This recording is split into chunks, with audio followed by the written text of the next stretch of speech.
So there I was, and there he was too, when we hit the sidewalk hard, with bare feet crushing calluses against concrete sidewalk squares and dead ants and berries, spitting stories with our fingertips from the heavily oiled sky, the tattooed air, needled on a drunken night with dark blue ink, but tinted slightly red from where the needle pinched too hard. That's just Burlington's blanket. Helps us count by threes to waltz down the blocks to save ourselves from our anxieties, because this summertime's hurting is more sticky than last year's. Waltzing under interrogation street lamps, grinning at the foolishness of it all. And all the questions of all the world turn and swallow us. Ink and all, in a cutesy, small city, big town kind of way. That's just the way we were brought up. Though my roots are in some topsoil, and his wander this city like nobody's business.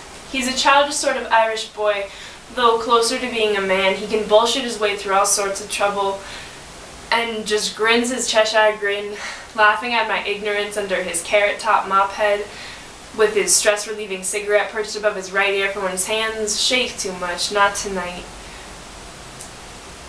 With shoes dripping over his shoulder in impatience and nonchalance. By way of awkward pauses, smiles, and semicolons, we find our way through town on this foolish mission, probably concocted under a funny kind of mindset. It wasn't my idea.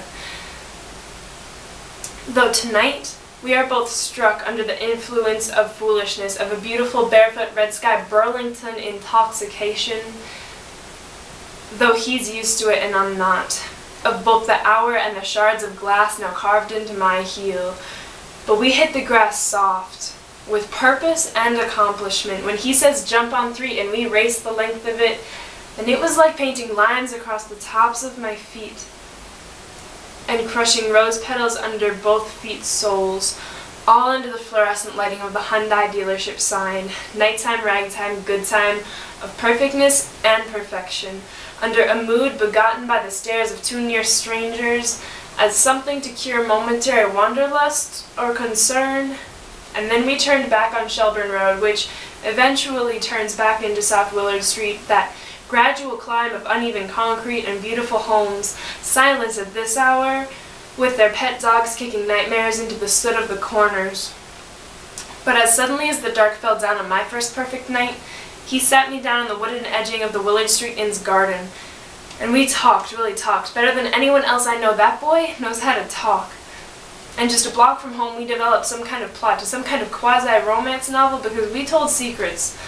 Only he probably already knew all of mine, and he didn't really tell any of his own. When I asked why he took off his shoes and rolled up his pants, he said, "To be fair to you." And I glanced back down at my own naked shins and toes, pushing my hands into pockets, fingernails first.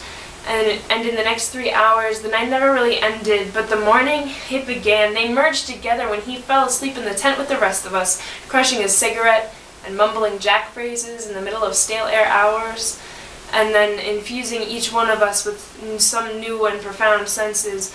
I'm sure my neurons must have nearly caught flame as we watched the sun rise between mountain peaks, because the emotions that went off were rampant.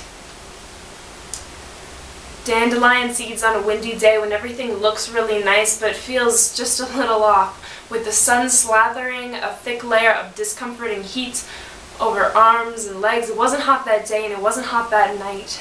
The air painted us in its very picture, the very picture I wanted to be in, because I swear, that night was as perfect as, with the gentle nudge of slap-happy text messaging, late-night surprises, and the influence of stars and empty residential roads.